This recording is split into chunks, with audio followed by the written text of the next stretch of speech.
Good morning, good afternoon, good evening, good night. Wherever time you tune in to watch this podcast. My name is Shaki Sylvester, and today we'll be discussing men's mental health.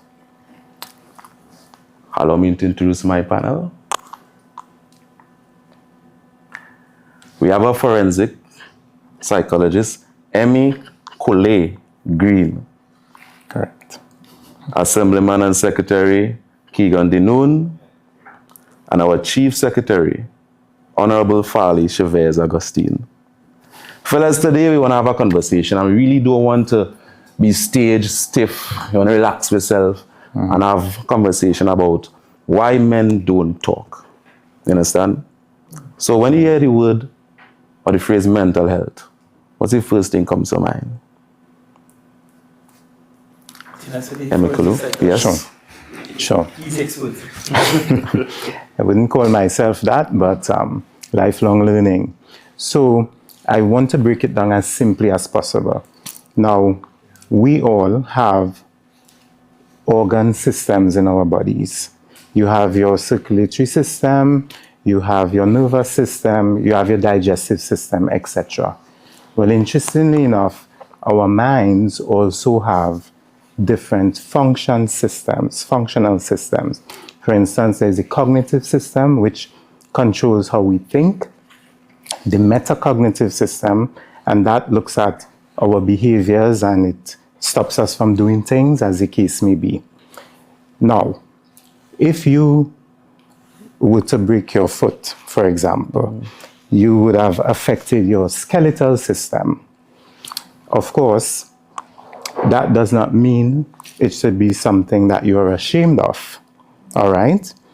Likewise, if there is a problem in the functional system in your mind, then, for instance, one of them is your memory system also. If you're having memory problems, that's not something you should be ashamed of. So what I think is the problem is that many times we have not been able to really understand or been given information as to what mental health really means as it relates to the components of mental health. There is no state of not having health. So you will find that it runs on a continuum. You are either very healthy or you are not. So in the same way, the body, you may find that you are quite healthy, all of your different organ systems are functioning well, or you may find you have a disease and that has you sick and needing to go to the doctor. So in the mental health terms, if all of these functions in your mind are operating optimally, then you are healthy mentally. If they are not, then something may be taking place that needs additional scrutiny as far as seeking a mental health expert, getting help as the case may be. So as a takeaway message quickly, mental health simply has to do with the functioning of the mind and making sure that you are in a state where all of these different factors are operating at an optimal level. And I'll leave it as that because I was told we don't want to get too technical. Yes, but I hope I haven't been too technical. We haven't, but we also live in a society where we were raised in a society. And I can't say that we're still raising boys the same way my generation was raised. Right. But we were raised in a society where matters of the mind were considered less than. So it's just a concept, you could get over it and keep moving. Right. If it's sleep, then sleep is a concept, forget it, keep working. If it is you feel sad, you could find a way to drive that out, keep working, do what you need to do. Because as a society that is still heavily reliant on male leadership, from the home to social institutions like the school and our sports clubs or football clubs, for example, there is a sense that when the mind is not healthy for the man, that somehow it impairs our ability to lead. And I think that's where the challenge comes in when we're talking about mental health. In menfolk, how do we treat with our mental health without reducing it to being menial or substanceless, and at the same time not be frowned upon by the society that is depending on us for leadership? So how do we create a balance? Mash up our balance, how we balance anything. I think that's one of the critical parts of the conversation that we have to have, and that I think we're not having as a wider society. How do we create a balance where the man who the society expects to be a leader, and let's not fool ourselves, Tobago has been pretty traditional in terms of how it considers leadership, and that might just be because of the churchification of the society, and as a result of that, how do we allow for the balance that the man to heal mentally, but at the same time not have the society view his leadership role in diminished light because of the mental health issues that he might be facing? Okay. I love that point. The thing about it is, we grew up in a society where mental health was never a conversation.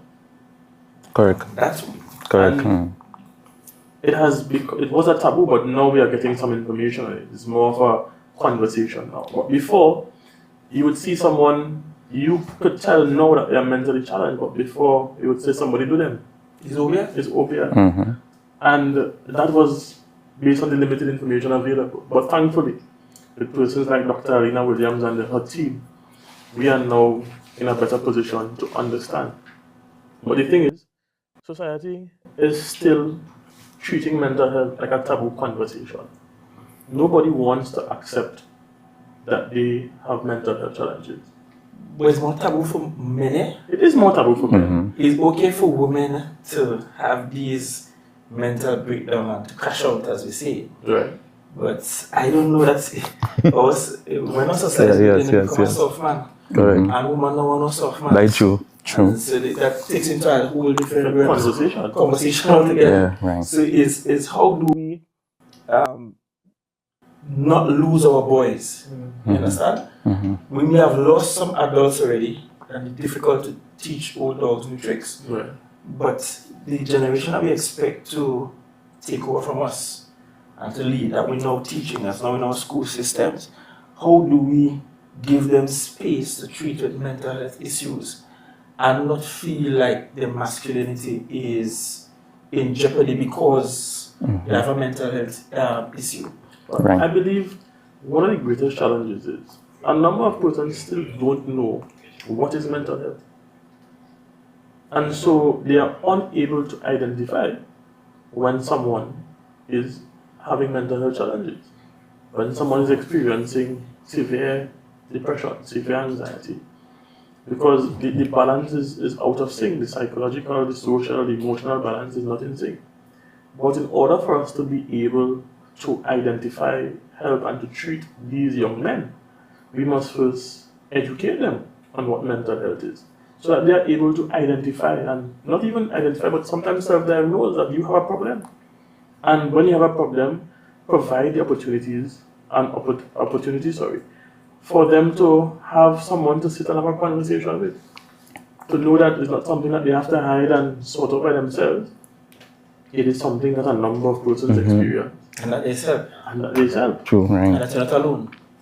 So, well, you all have raised some valid points. That is true. Were you going to say something? No, to tally on what he said just a while, that goes right into why do men feel like they have to take on and do everything on their own? Right.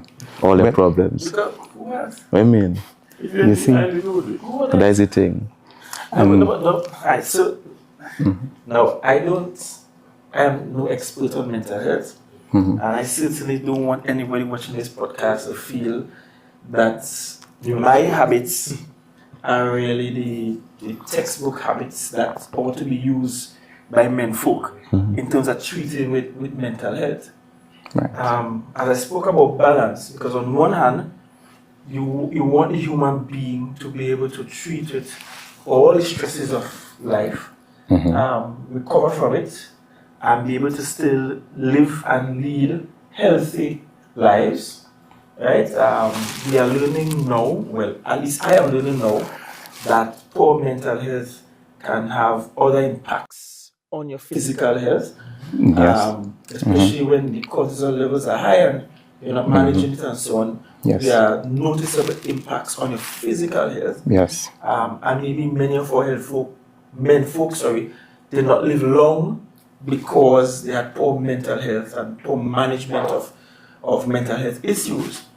So there is that. But we have to figure out, and I don't know if I have figured that out, but we have to figure out a way that the human being, that the man could treat with those mental health issues, take whatever breaks are needed, but still be able to live and lead sensible lives. Because we also live in a world that is unforgiving and does not accept excuses. And so even while it might be okay to crash out, it might be okay to seek assistance, and it is okay, it is okay to seek assistance, is a question of if there is a roadmap somewhere, a template, a checklist, or something that I could do to treat with the mental health on one hand, at the same time, still be able to live and lead a normal life. Right. Because the work has to get done. I need to get a salary. I need to take care of my family the same way. I have school, I still have studies. I don't want to fail. And success in my mind is not the absence of mental illness, It's about how you treat the mental illness that you have, Cope.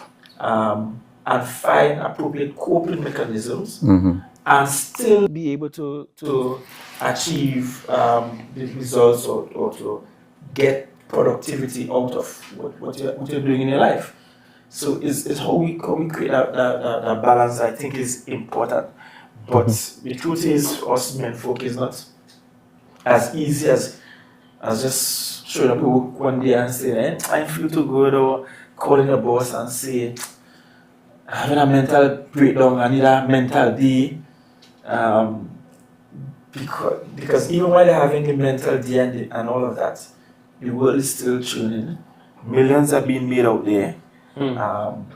And so I don't want to negate the fact that we need mental health, and from time to time we need to check in on each other and check in on professionals to help us. Right.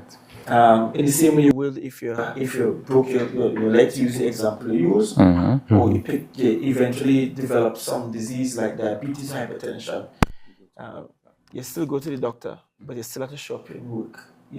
With it, you still have to figure out how to get the work done, how to earn an income. Right. And we do it every day. We work with people every day who are diabetic, who have heart-related issues, who are hypertensive, who might even have kidney issues, cancers. They're trying to work, figure life out while still dealing with those things. Right. I think what is not really clear is how do I fix the mental thing, the mind, at the same time Carry on and function. Well, you all raised some good points. First of all, that concept you talked about where men are expected to, well, I've always heard man make to manage. And that concept is the man box. It is more or less a belief system where men should be leaders, they should be providers, they shouldn't necessarily show emotions, they must appear tough and face the world full on. There was a study done, and it was in Jamaica. 70% of the participants said that their mother or father taught them that they should never show fear or vulnerability. All right? So we have that Caribbean construct. And what you then raise there is the other concept of something called the empathy gap, which is the difference between the care that men need and the care that they actually get as far as mental health is concerned. So how do you begin to function even when psychologically you are broken? And one of the important things is not just finding coping mechanisms, but maybe finding the source of the problem even before it gets to that period. So in other words, if we go back to the organ systems in your body, you wouldn't want to consume sugar to the extent that you get diabetes. You would want to recognize there's a problem here with my sugar consumption. I just tested my A1C and it was heading to 6. Let me start working out now. In like manner, if there are stressors in your life, and again, simple terms, it's anything that makes you upset or frustrated, you could consider that a stressor. So as a man, you just get horn, big stressor. Right? Right. It's cataclysmic, that is.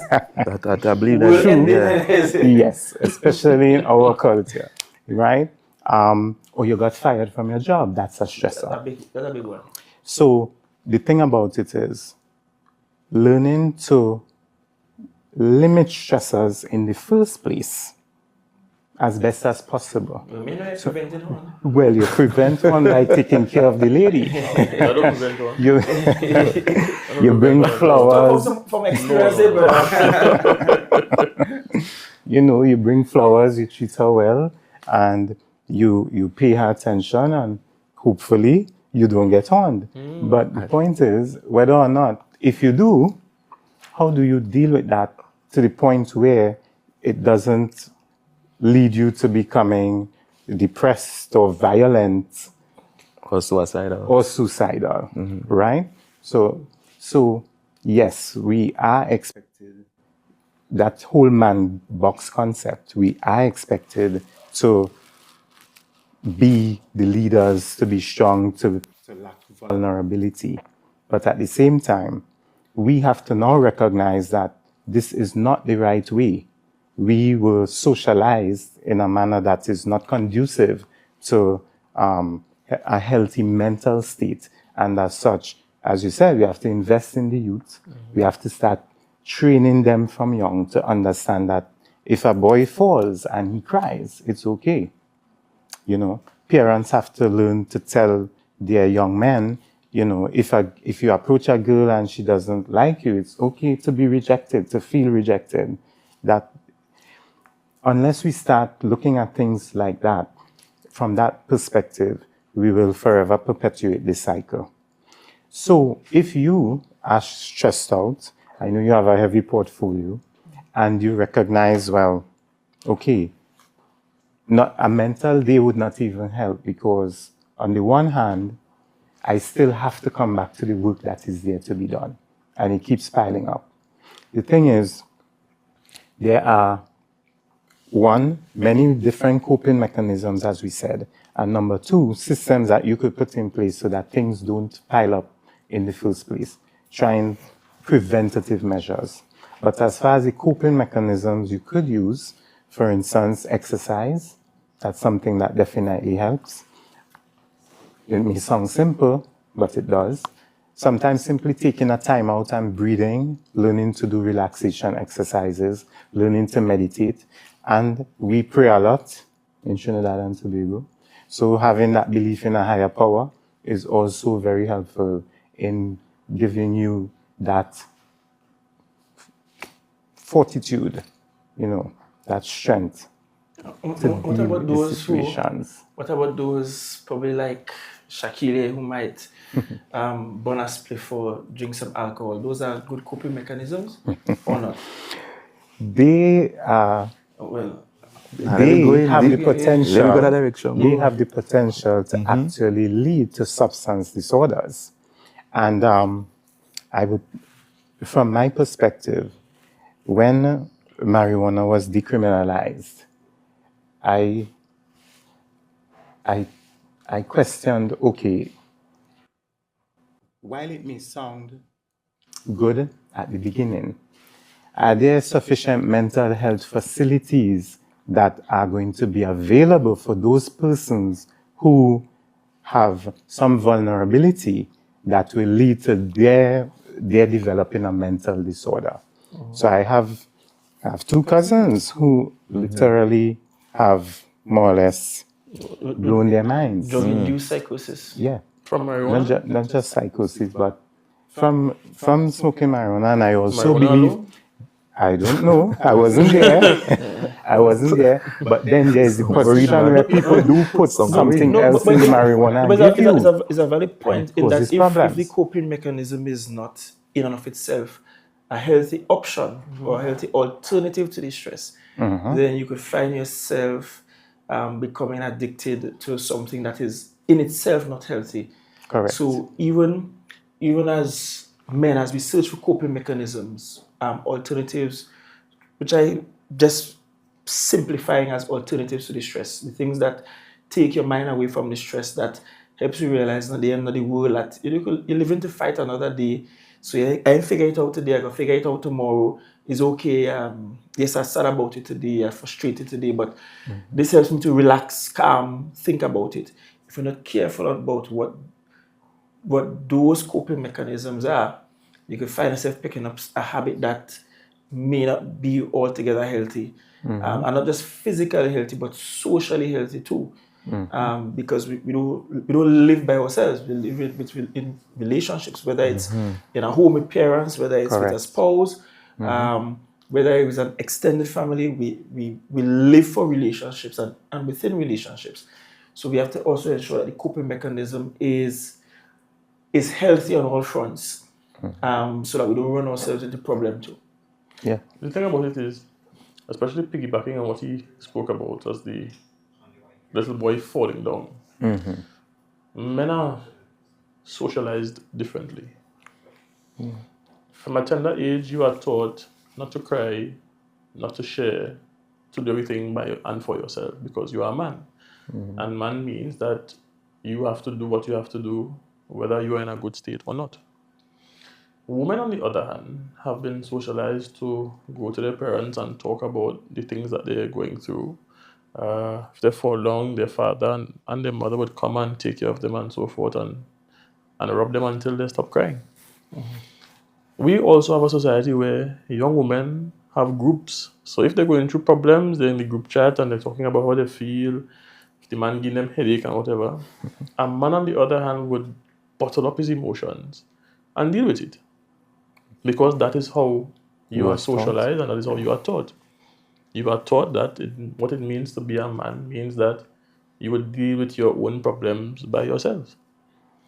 And until we create an environment where men are their brother's keeper, and that is why you would usually find men on the block or in the bars and so forth, and you would find that a number of men had significant challenges during COVID, especially when those avenues were cut off. Right. And they went through some significant challenges.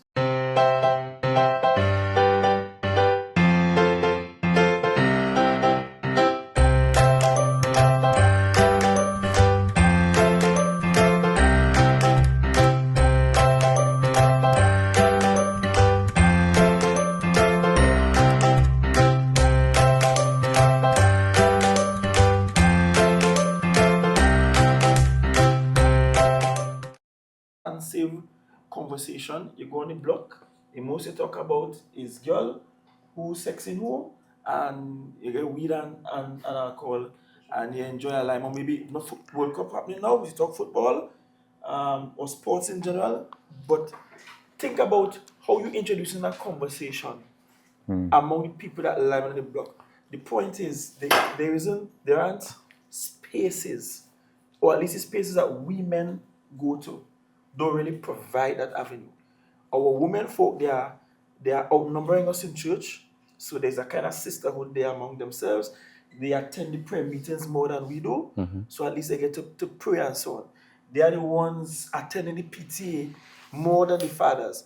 So they find a space that they could talk to somebody. Is not even they're not in the bars as we are. They're not sweating ball as we are. So in other words, the spaces where the women frequent lend themselves more to conversations where a woman is more likely to share with another woman, hey, this happening, or my husband doing so and so, But as for a man, the spaces we go to, really and truly, they don't really lend themselves to that kind of conversation unless it's deliberate. But they Maybe we should do it as a test, as in just go on a block and sit down and lie and start to talk mentally to see where the conversation will go, because it's not a usual conversation in spaces that we go and hang out in, as opposed to the spaces that our women go and hang out in. But men are also more prone to be laughed at. That And is that's the what, next that, thing too. that is what we would have got to. Righty. So women would sympathize. They might back talk after a Right. There we go down that road. But women would sympathize and say, don't worry. Some of them might share their own experiences. If a man come on the block and say he's going through a hard time, say for example, you go on the block, Shakira, and say, boy, the belly hurts me, but I feel like I don't get home. Them boy, they're going to laugh you. Well, they gonna have.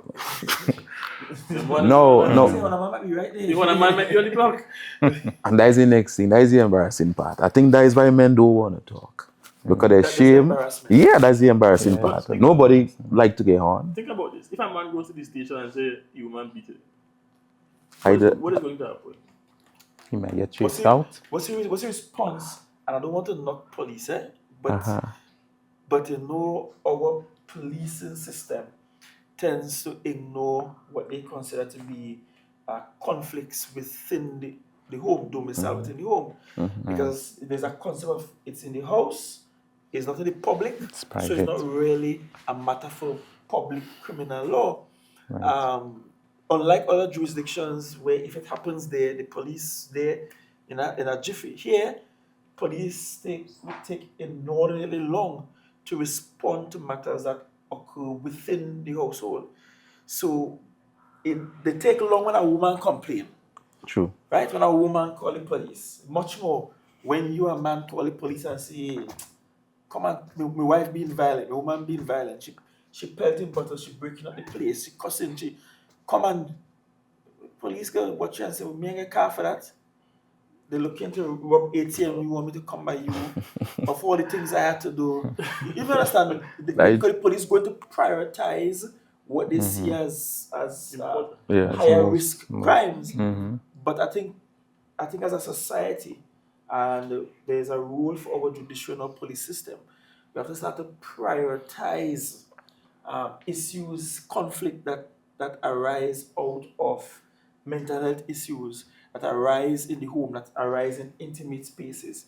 Because if we don't, it will result in bigger issues. In fact, if you look at Tobago, traditionally, historically, most of our murders are related to something within the household. That's why our murders are so easily solved, because most times is a cousin, is a brother, is an auntie, is a husband, is a wife.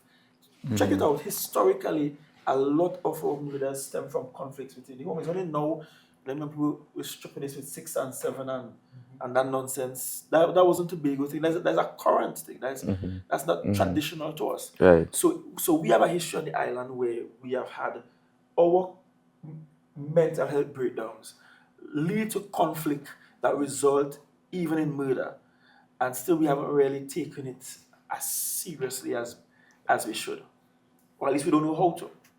I don't think they know how to. Well, You understand? I think let me just speak for the guys on the block. Because them ain't going to come out and talk and say, well, the biggest problem I see is men dealing with women. That was the problem coming from Demos. You understand? Let me be real. You understand? That was the problem coming from the most. Right. Men going through stuff with the woman, and either she gone with some other man. You know, we as men, we talking the truth here.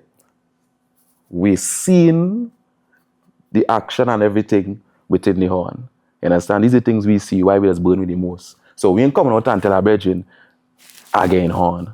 What we might do is something to replace the pain he feeling inside. So what should that guy do? Well, you have the most experience in Keegan.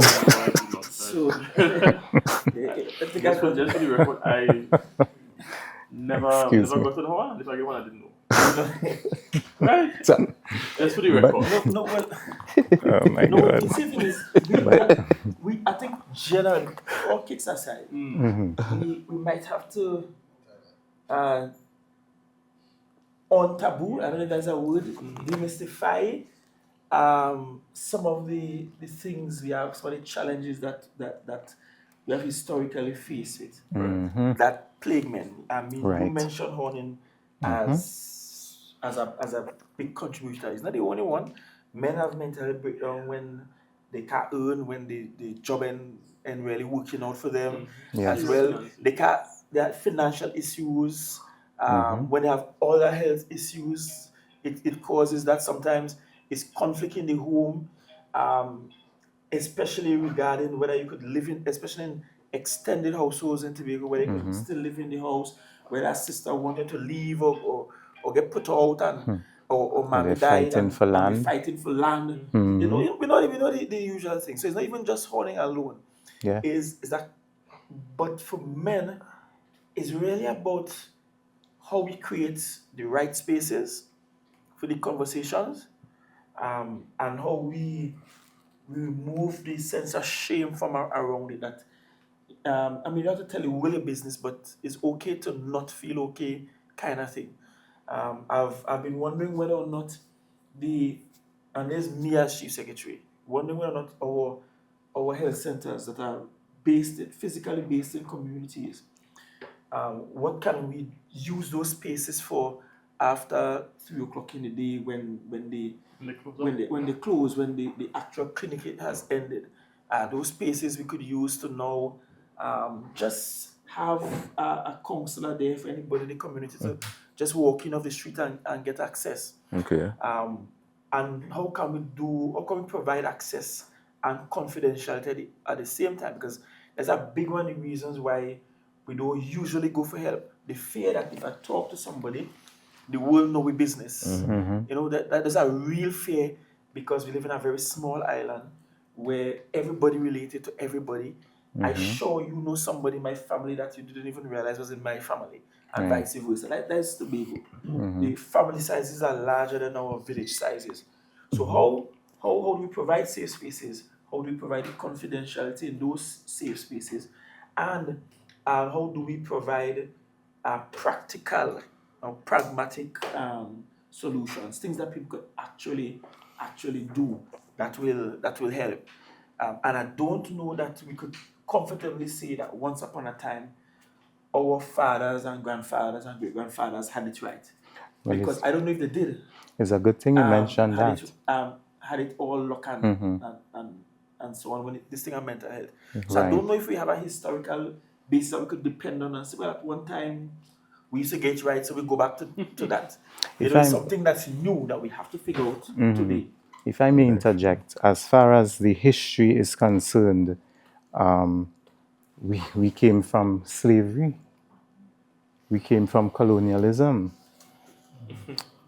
And that's the reality. And if you look back on the plantation, one was expected to work all day. You can't complain about the work or the licks you are getting. Poor diet. Yes, you're getting a lot of salt fish and salt this and salt that. Make a lot of children, because that is return on investment for the slave master. Correct. You were encouraged to be promiscuous. Again, this is why we may see in many of our family dynamics, men may have children in many different homes or with many different women. It does happen. Right. So that, unfortunately, we don't seem to have a historical basis where we could go back on and say things were so good here. Let's take an example from it and use it. But what we can say, if it wasn't good, this is how we should go forward. I think another issue that you raise, which is very important too, men would unfortunately not, in most instances, want to go to a female therapist. Nothing against women or so. They are competent, of course, but if a man is having erectile dysfunctions or something of that sort, he's not going to want to go to a woman to talk about that. So, you want to go to a man to talk about You don't know where to true, go. but so then we may need to boost the numbers of males involved in social work and psychology, as the case may be. And So other, that and there's men, some other professions too. Teaching. Yeah. Like teaching for one. There's a scarcity of male teachers in especially primary school level that I think is problematic. right. Not as I say, not because we don't have competent women teachers, but that sort of modeling for young minds just not there. Right. And that's a challenge. Another area that I think we have to look at is how do we get the people who are influential in the society to actually use their voice and their platform and their influence to have positive outcomes in our men folk. Where are the celebrities who are going around and saying, hey, this having children all over the place don't make sense? Like, who's saying that? Who of influence is saying that? As opposed to encouraging that you can't drive one car at a time. You can only drive one car at a time, but it's okay to have two, or maybe Right. 3 or 4. You understand? So how do we get men with influence and power to actually give the right messaging? Notwithstanding people's moral beliefs and so on, give the right messaging about how to treat with mental health issues, how to avoid. You talk about prevention. You were hinting at prevention more than a curative type approach. Yes. How do you prevent yourself getting down in that zone? And let's be honest, men in our society who are supposedly upstanding, who have one wife and children and seemingly have the family together and so on, guess what? They're not on the block. No. They might be in a church. They might be preaching the sermon on Sabbath or on Sunday. They might be at a professional space working, but they're not on the block.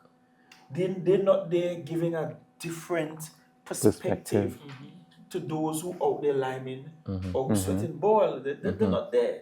Right. They, as far as they're concerned, have it luck. I'm managing well. My family is thriving. I'm not struggling in any way. Things not that's true. falling apart. And so you become the upstanding man in the society. You drive past in a vehicle, you That go is it. home. You That is park it. in a garage, you go home. You see about your children. You give your children the best education. You Yeah. take care of your wife. And you do the cycle every day.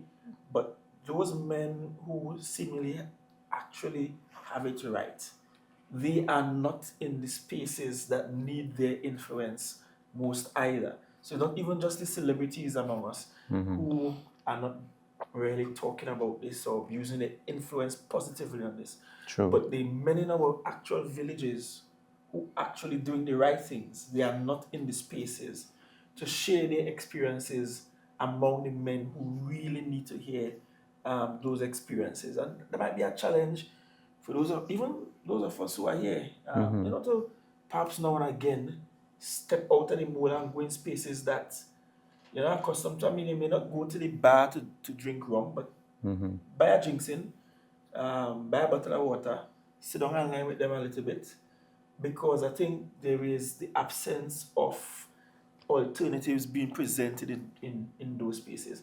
I show you know the blocks in your area. I show you know the men who seemingly quote unquote are upstanding. They're not in your block. That seems as someplace bad to go. But the people on the block forming cliques, they're forming relationships, they're being educated and they're educating others. They're growing in influence in the community. Right?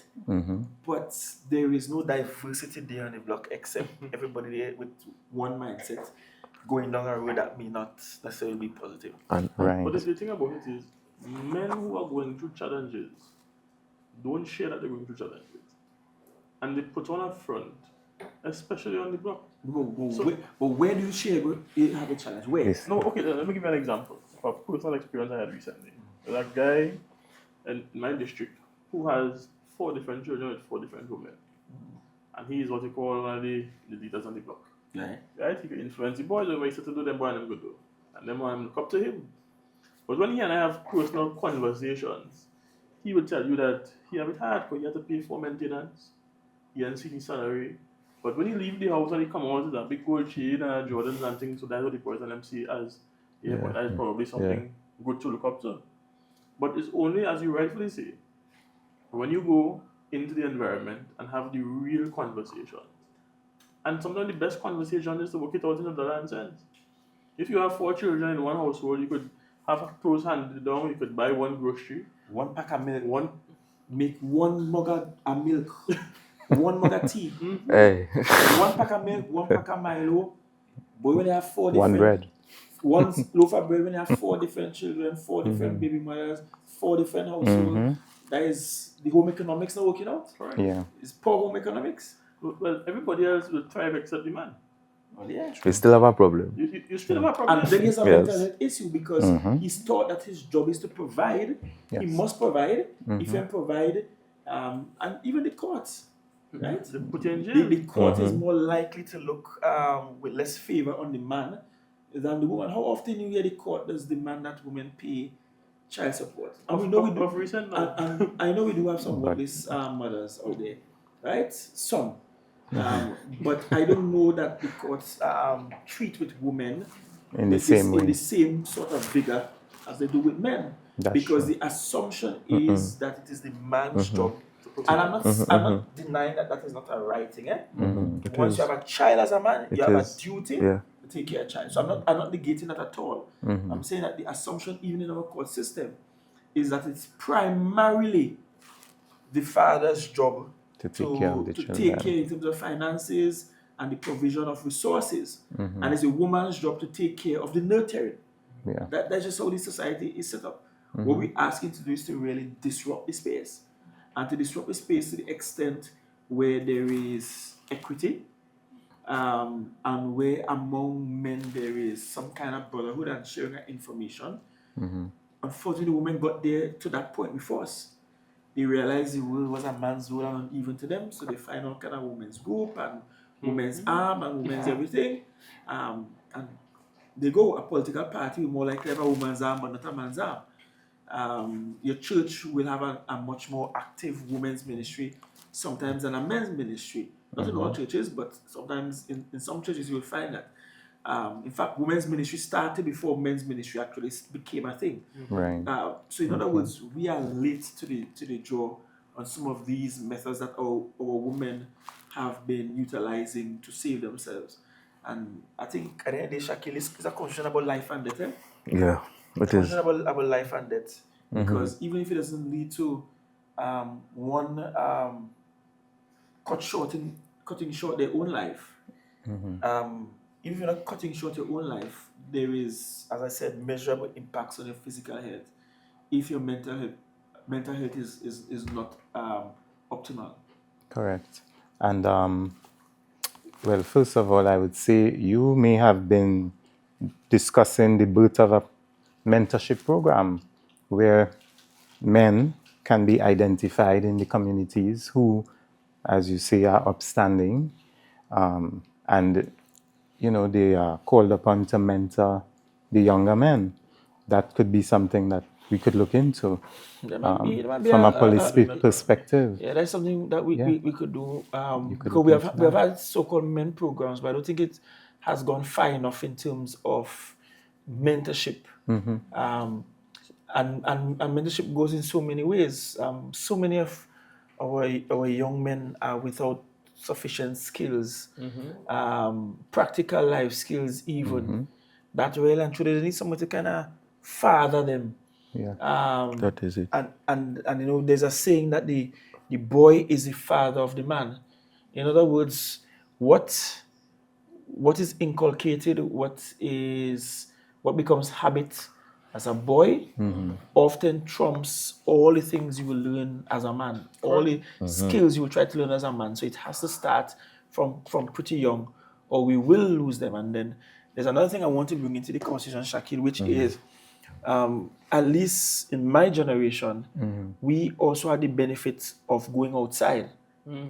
We had the benefit of negotiating the playground. We had the benefit of working with people who selfish and as the team losing, Go with the or they ball. get out, they take the bat and the ball and they go home and they get to call and they beg him and it's okay and they amend the rules of the game and a man hitting a ball and making 100 runs in one ball or kind of thing because you're working it out, is negotiating in the that's playground. fun. That is important life skills.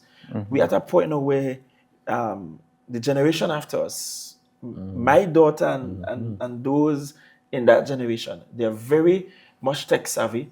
They are very much enthralled by the screens and what's there. And so their social interactions outside of the home that's becoming limited. less and Yes, less. very true. And my biggest fear is that makes it even worse for managing mental health issues. At least in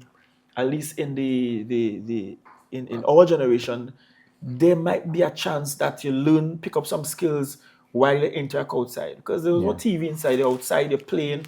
There must be some lessons you will learn, some object lessons, life lessons you will learn. No, that is no longer there.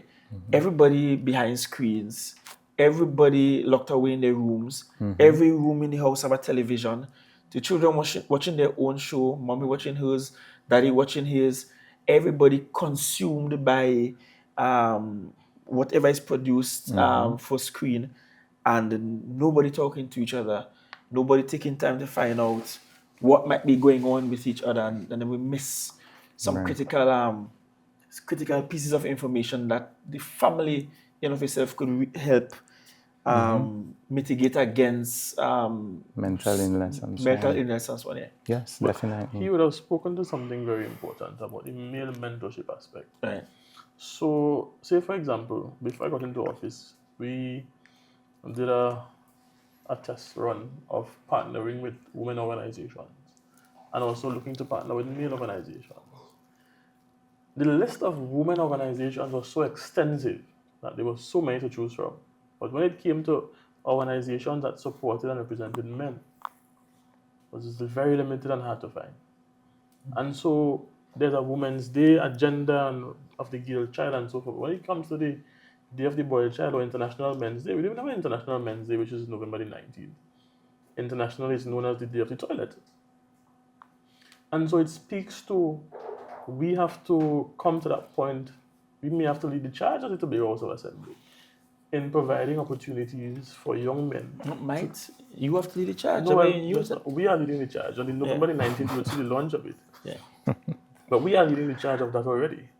But that would only be a drop in the bucket as compared to what is needed. And so we are currently having conversations with people like Mr. Michael Stewart and so forth to see how best we could expand it. I did a pilot project in my district, especially talking to young men, motivating them, mentoring them, a few of them. And I recognized a number of the issues that they faced as men comes from ignorance. Literally not being informed, nobody being there to teach them. So I have a friend of mine who is in significant financial challenges, and I spoke to him. I said, how you end up in this position? He's like, well, I didn't know. I went and take loan, and I take more loan, and loan was there to take, so I take it. It's really finance. Yeah. And so when I sat him down and explained to him that if you buy a new vehicle at 21, that the insurance is going to be this, and by the time you're done paying it off, you're going to pay double the price for the vehicle and so forth as compared to buying a second-hand vehicle and not putting yourself in so much financial leverage. He's like, nobody ever Told him that. told me that. When I explained to him that instead of going by the parlor and buy 1-2 things, come, go Penny Savers or go Trinidad and buy in bulk and you'll save money. But these are things that they do because that is what they know. Simple And as nobody yes. has been there to show them anything differently. And I think that is where men like us come in. We have to take some of the blame for what is happening because we have allowed the men on the block to influence them while we have not been there to influence them. And so in order to shape the conversation and change the narrative, as you rightfully say, we have to leave the comfort of your home where you believe that everything is good and go out and ensure that we influence the persons that need influencing, mentor the people that need mentoring. Because at the end of the day, Tobago is we, and we means that we have to ensure that we do our part in contributing to the greatest island on the planet. Lovely. So, we talk about all these things about men and what they're going through. And there are most men still thinking like, as of now, if they're watching this right now and they have an emergency right now, where do I go to? Where I run to right now? What should they do right now? Save them right now. It depends on what their emergency is. So, for instance, we know there are helplines, even for the suicide hotline. There are also, even the Division of Community Development has psychologists and counselors there as far as, Social protection. yes, where they can go. There's Lifeline they can also call. So if they are experiencing those issues now and they want to reach out, they can get in touch with those agencies. But again, it depends on the situation and what the emergency is. So for instance, you were mentioning quite well in terms of the whole issue of the finances. Now, there are different stressors, as we spoke to before. Financial, that could be one. You have the family life issues, those could be others. Now, if you are in debt, then you would want to speak to someone who can assist you, guide you in terms of financial planning and so on, as the case may be. Because you'll find that finances are a major source of concern for men and women, especially where there may be issues with unemployment, job loss, as the case may be. And then, of course, health issues. If you, as we touched earlier, the body and mind are very connected. So while the mind has its functional systems and the body has its organ systems, they are connected to the central nervous system, which is the brain, and the endocrine system that deals with hormones, releases of hormones. So if one is under stress, as you rightly said, cortisol levels could go up, your blood sugar goes up, etc. So if someone is in trouble and they realize that it is tied to health, then they go to the doctor. So it all depends on what's going on, but as far as the mental health aspect is concerned, there are those agencies that they can reach to for immediate help. But if there are other issues which are more long-term, more chronic, then they can reach out to deal with it depending on what exactly is taking place. Would you advise Right. that we? Okay. Do you think it's a wise idea to have like a pool of coping mechanisms, post it somewhere that somebody could like pick one and use one in the interim? Because hear me out. Very often the things that stress you out to the extent that you have to crash out Right. are the things that can't be solved in an instant. Are the things that you won't find a solution to the next minute. Right. But what do you do now? What do I, this thing is frustrating me now. What do I do now? Right. And I don't know if many men are so self-aware that they know what are the things that causes them to relax or that acts as a worthwhile hobby for them, right? I mean, the thing you do now might be to go by the beach and go swim. The thing you do now might be to pick up a book and read. Maybe go and watch an old football match on TV. The thing you do now might be to just go and pick some mango or some coconut water in the backyard, or just go and take care of the goats or some farm animals. You understand? So it's a question of how do we get men to develop, each man to develop for himself a list of those go-to things Right. that you do when life stresses become a bit overbearing. Right. Because very often, before it even gets to the point of needing the hotline, is really you need a moment to really think about it. Personally, I try not to think that there is any problem that is so cataclysmic that can't be solved. That is so what to say, end of world. That it can't be fixed. Right. But then that comes from a personality that has a very optimistic outlook on life, who thinks that things can be fixed. For me, a real good sleep is often the best remedy. You see, when I really can't figure out something, my first go-to is a real good piece of sleep. Right. I don't know what has happened. I just go to sleep, get a nice sleep, and by the time I wake up, I just start to reset. think clearly. I just start to figure out some solutions to the thing. And I just don't know why. That works for me. Other times it requires just leaving the house. Other times it requires just being outdoors, whether I just go down by the beach somewhere or I go up country by my old man, or maybe I in Trinidad somewhere. But sometimes it requires leaving the location, environment. the current environment that you're in. Right. Other times, just picking up a random book that has nothing to do with work works. And if all else fails, nothing feels better than ducking work on a Monday when everybody else is at work. I'm not encouraging that at all. Productivity is a must, right? It's a must. Me, I want people just ducking work a just must. because you have some sick days, right?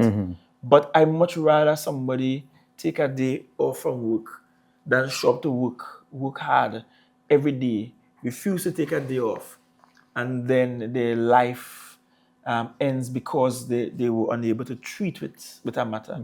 So I'm just saying that there are various things, and I feel like course. men just don't know where to look. Yeah. It's not like you could just pick from a hat and say, I'll do this now and this will work. But part of knowing what to do is also knowing yourself. And that sense of self-awareness is absent from many of our young people. Yes. And I think that is frightening. A sense of not knowing yourself and knowing what makes you tick. I think that's a big, big, big issue. The men who succeed, the men who survive, are the men who figure out when the stress comes, these are one thing I could do that helps. At least it buys you time. Good. And I don't know why we think that we have to find the solution now to everything. But man, they say he who fights and run away lives to fight another day. Yeah. There's nothing more important than living to fight tomorrow. You ain't gonna get a fight in today. And take it from me, I don't know what your stress is. I don't feel like anybody in the world just get stresses more than me. That's how I just feel, right? But it doesn't bring me to the place of self-extermination, for want of a better term. And so I think it's a matter of figuring out what works for you, and it may not work for you in the same way it works for me, but what works for you? What works for you? There must be something that works. You can't have a life there's nothing you do in your whole life that makes you happy or takes you away. There must be something. If you could be the poorest, you could be the most stressed, there must be something that you like to do. Even if it's one small thing that makes you happy. Right. But one thing you must remember too, even though someone may be dealing with stressors, and that's what causes mental illness, there's also a biological factor. There could be a genetic factor, because in the same way diabetes may run through families, certain mental illnesses may run through families. Well, I can't that one. I don't know the answer to that one. And so they would find that no matter what coping mechanism they try, they would, if you're gonna end up with schizophrenia or something because it has a high genetic factor, then it is going to come on. The thing about it is, in some instances, you need medication. But I feel the response to that new element you're describing is a bit different. That requires, I think, more than you doing something for yourself. I think that requires family intervention. Because if you have this genetic predisposition, it will mean that your family will be the first to experience you experiencing these symptoms or these things. And I think we have to make it clear that our health care system does not discriminate. It will provide the help. They are very normal people. And I want to say that because I used to think people who are on medication for mental health, that they're crazy. That was the term I used not so long ago. I don't use the term crazy anymore. I think the term crazy is derogatory. Nobody taught me that. I just felt that way. Right. And I felt that way when I discovered that I had very normal friends Right. with normal professions, doing normal, everyday, mundane tasks, and doing it competently, who had to be medicated in order to keep doing these things normally. And that's when I realized, hey, they're not really crazy. They just have a condition that requires treatment. And it's okay if your condition requires treatment. Right. Go and get your treatment. It's not a mad ward. It's not madhouse. Go and get the treatment. We have to probably take off those colonial titles that we place on these institutions, rebrand them, make them more palatable, but really go and just get your treatment. That makes a whole world of difference. There are billionaires in the world who must be on treatment for mental health. And I mean, you are the expert. I don't want to call names, right? But you see some of those in the space, billionaires, trillionaire even. And when you look at them operating in the space, you know all the screws and too tight upstairs. But how they survive, how they became billionaires, how they become wealthy people, how do they run large companies, conglomerates? It's because I'm certain they're getting help. Of course. They're getting some kind of help. So go get help. It doesn't prevent you from living a normal life. Go and get help.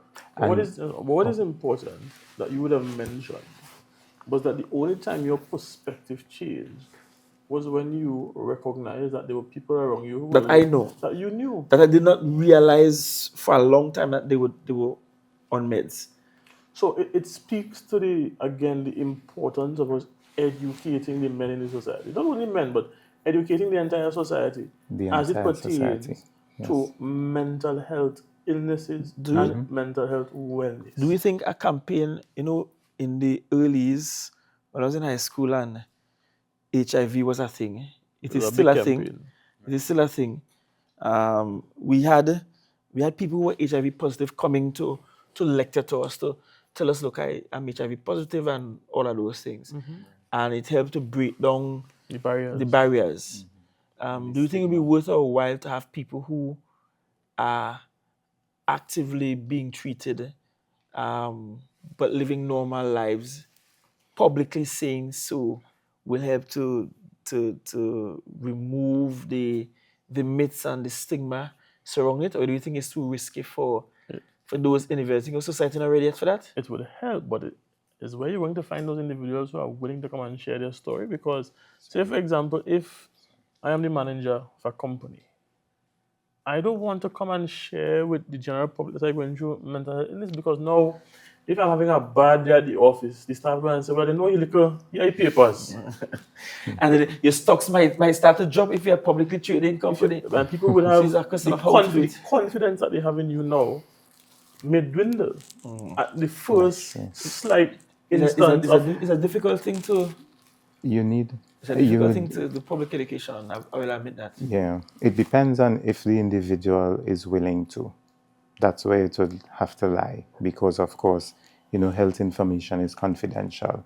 But again, if we want to even break off that stigma, there must be some move towards that type of understanding and acceptance that even though you may have a mental illness, you are still functional. You can still produce, you can still be productive, as the case may be. And one of the things that would help is training, especially because, as you mentioned, if indeed someone has the genetic predisposition, all right, what is happening at the school level. Maybe the parents won't be able to pick it up and realize there's something that needs to be checked out in my child. But are teachers being trained to observe and recognize little nuances that can tell them, well, okay, we need to maybe call in the counselor, as the case may be, to determine if there are some diagnostic tests that should be dealt with or provided for this particular child, as the case may be. The employer, if you realize there's something going on with an employee, their productivity levels have dropped, or you realize they are, acting in a way that is not the way they usually do you simply ignore it and give them a bad appraisal, or do you ask them, well, what's going on, refer them to EAP, as the case may be? And well, EAP should be very confidential, I expect, but there must be some specific steps. I don't know as far as the policies that are in place currently, but from a policy perspective, maybe there should be some specific steps which outline what should be taking place. Policy steps that we have taken. So, for example, at my office as the Chief Secretary, right, we have on full-time staff someone who is competent and qualified in providing counseling sessions. Okay. And we purposefully place his office away from our main office at Hotel Charles Admin Complex, or even at our major offices. Accounts is going to go opposite President House or Colosseum, so it's a way so that when people go there, people can say, well, this person has a problem, that's why they're going by this person. We have an active gym. We have gym instructor on our payroll, on our staff. We are about to open up our facilities for children, so parents can bring their children here, have after-school program, and so on for them. All of these are efforts in trying to make the work-life balance and to ensure that if it is our employees have challenges, that it is picked up early and they can get help. That has to now translate across the board. So yes, I am sort of leading from in front at the Office of the Chief Secretary, but it has to happen in every division. Every division must come equipped with spaces like gyms and lounges and places for children, for parents to bring the children and all of these things. It's not about just getting a fancy office. Yes, that makes the office feels fancy, but it gives people a sense of purpose and wanting to come to work on a daily basis, even when you have challenges. We have to also explore the issue of conflict among employees. We have plenty of employees who have issues with the heads of department and the co-workers and who ain't talking to who, and I don't feel like we have sufficient provisions to provide mediation where those conflicts arise, as opposed to people just writing letters about each other and disciplinary hearings being triggered left, right, and center. So that too needs to be fixed, I think, within at least the framework of the Tobago House of Assembly. And as I said, we have to also find a mechanism to make this thing available at the community level, make it so accessible that somebody could just walk in off the street and walk to somebody. No prior engagement, no referral. You're just feeling something. It could be nothing, but you could just walk in and talk to somebody. We have to get to that point. Of course, that will require having significant number of psychologists, of professionals, mental health professionals in the space, and we probably don't have the sufficiency in terms of the numbers. But we should start somewhere. I don't know if the Division of Health has it mapped to the extent that we could say at this point where we have a huge concentration of people needing help.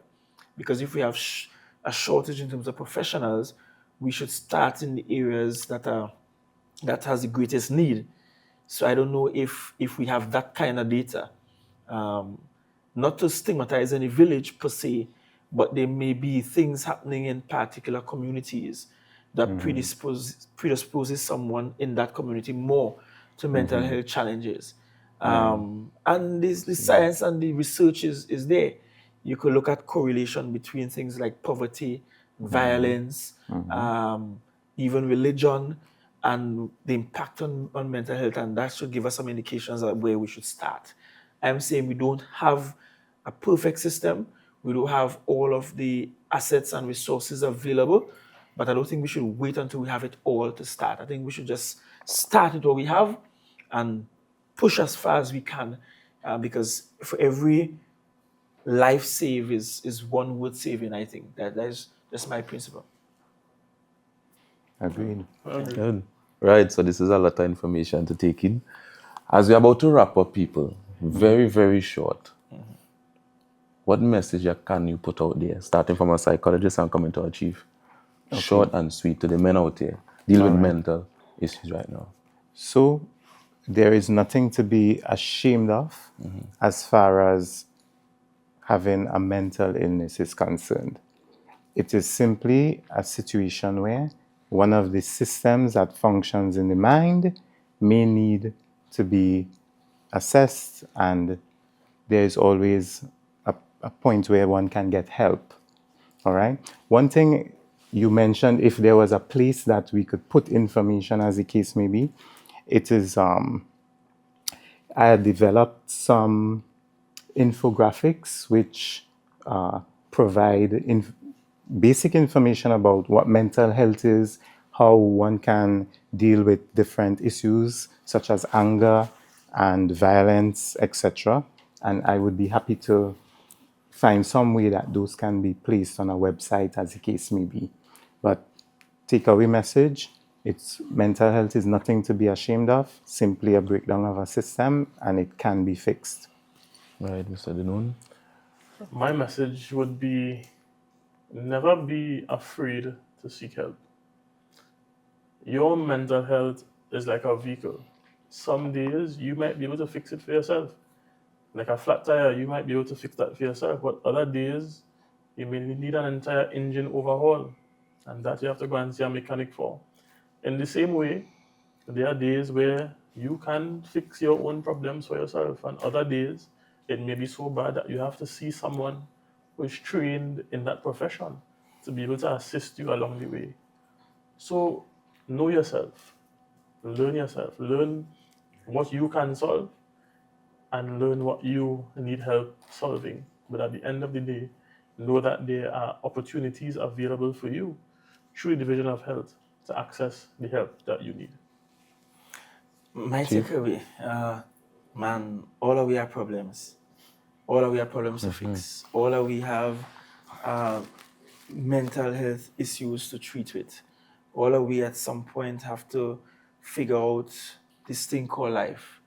It never gets easier. It's complex, twists and turns everywhere, but that's life, and it's universal. Every single man on the planet has to endure that and figure it out. What makes some of us successful and some of us fail is our ability to actually treat with the issues as they come. Don't be afraid to talk to somebody. Of course, the risk is always that somebody you talk to will talk, but it's always better to talk to somebody and save your life than to not talk to anybody. And even if this somebody you talk to is yourself in the mirror, verbalize it if that helps. Figure out that happy place, what puts you in that happy place, figure it out. I would like to believe that a sense of believing in a power higher than yourself is a critical component in stabilizing mental health. Because when you believe in a power higher than yourself, you're saying, I really don't know it all.